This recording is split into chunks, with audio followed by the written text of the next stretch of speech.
Bismillahirrahmanirrahim. Assalamualaikum warahmatullahi wabarakatuh. Perkenalkan, nama saya Rahmawati dengan NIM 1921042004 dari Prodi PTB S101. Di sini saya akan menjelaskan tentang alur pengadaan barang atau jasa melalui swakelola. Pengadaan barang dan jasa adalah kegiatan pengadaan barang atau jasa oleh kementerian atau lembaga perangkat daerah yang dibiayai oleh APBN atau APBD, yang prosesnya sejak identifikasi kebutuhan sampai dengan serah terima hasil pekerjaan.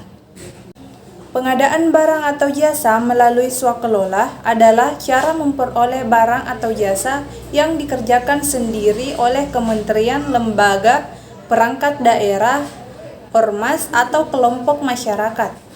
Adapun jenis-jenis pekerjaan melalui swakelola, yaitu pekerjaan yang bertujuan untuk meningkatkan kemampuan dan memanfaatkan kemampuan teknis sumber daya manusia yang dimiliki, dan pekerjaan tersebut sesuai dengan tugas pokok KLDI yang bersangkutan. Contohnya, bimbingan teknis, workshop, dan masih banyak yang lain. Yang kedua, pekerjaan yang operasi dan pemeliharaannya memerlukan partisipasi langsung masyarakat setempat. Contohnya, perbaikan pintu irigasi atau pintu pengendalian banjir. 3. Pekerjaan yang dilihat dari segi besaran, sifat, lokasi, atau pembiayaannya tidak diminati oleh penyedia barang atau jasa. Contohnya, pemeliharaan rutin, yaitu skala kecil atau sederhana, penanaman gebalan rumput, dan lain-lain. Yang keempat, pekerjaan yang secara rinci atau detail tidak dapat dihitung atau ditentukan terlebih dahulu, sehingga apabila dilaksanakan oleh penyedia barang atau jasa akan menimbulkan ketidakpastian dan risiko yang besar. Contohnya, pengangkutan atau pengerukan sampah pada instalasi pompa penimbunan daerah rawa. 5. Penyelenggaraan diklat, khusus penataran, seminar, lokakarya, atau penyuluhan. Contohnya, pelatihan keahlian atau keterampilan. Kursus pengadaan barang atau jasa pemerintah. 6.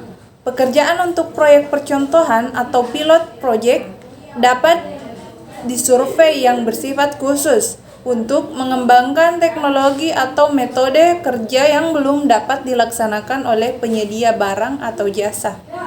Contohnya, prototipe rumah tahan gempa, prototipe sumur resapan. 7. Pekerjaan survei pemrosesan data, perumusan kebijakan pemerintah, pengujian di laboratorium, dan pengembangan sistem tertentu. Contohnya, penyusunan atau pengembangan peraturan perundang-undangan. 8. Pekerjaan yang bersifat rahasia bagi K atau L atau D atau I yang bersangkutan.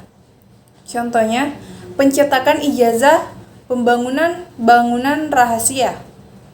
9. Pekerjaan industri kreatif, inovatif, dan budaya dalam negeri. Contohnya, pembuatan film animasi, pembuatan permainan interaktif. 10. Penelitian dan pengembangan dalam negeri, contohnya penelitian konstruksi tahan gempa. 11. Pekerjaan pengembangan industri pertahanan, industri alutsista, dan industri almatsus dalam negeri, contohnya pengembangan senjata keperluan militer. Selanjutnya, tujuan pengadaan barang atau jasa melalui swakelola. Yang pertama, memenuhi kebutuhan barang atau jasa yang tidak disediakan oleh pelaku usaha. Kedua, memenuhi kebutuhan barang atau jasa yang tidak diminati oleh pelaku usaha karena nilai pekerjaannya kecil. 3. Memenuhi kebutuhan barang atau jasa dengan mengoptimalkan penggunaan sumber daya yang dimiliki kementerian, lembaga, atau perangkat daerah. 4. Meningkatkan kemampuan teknis sumber daya manusia di kementerian, lembaga, atau perangkat daerah. 5. Meningkatkan partisipasi ormas kelompok masyarakat. 6. Meningkatkan efektivitas atau efisiensi jika dilaksanakan melalui swakelola. 7. Memenuhi kebutuhan barang atau jasa yang bersifat rahasia yang mampu disediakan oleh kementerian, lembaga, perangkat daerah yang bersangkutan.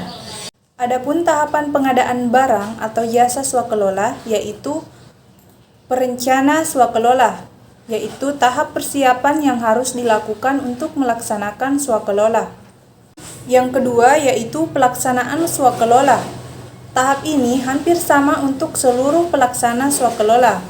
Perbedaannya hanya terdapat pada cara pembayaran antara swakelola yang dilaksanakan oleh KLDI, penanggung jawab anggaran dan instansi pemerintah lain pelaksana swakelola, dengan cara pembayaran swakelola yang dilaksanakan oleh kelompok masyarakat pelaksana swakelola.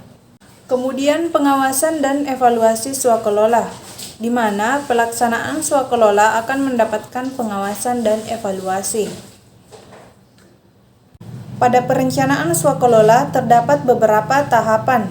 Yang pertama yaitu pengadaan swakelola oleh K atau L atau D atau I penanggung jawab anggaran. Kedua, pelaksana swakelola oleh instansi pemerintah lain. 3. Pelaksana swakelola oleh sekelompok masyarakat. Pada pengawasan swakelola terdapat beberapa aktivitas.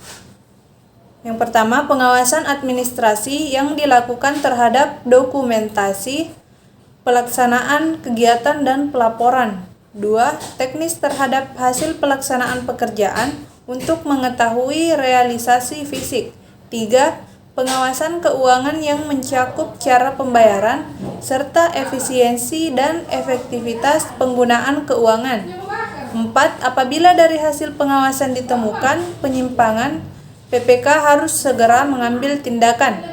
Evaluasi swakelola yaitu tim pengawas melakukan evaluasi setiap minggu terhadap pelaksanaan pekerjaan. 2. Dari hasil evaluasi tersebut, penanggung jawab memberikan masukan dan rekomendasi untuk memperbaiki dan meningkatkan pelaksanaan pekerjaan swakelola selanjutnya.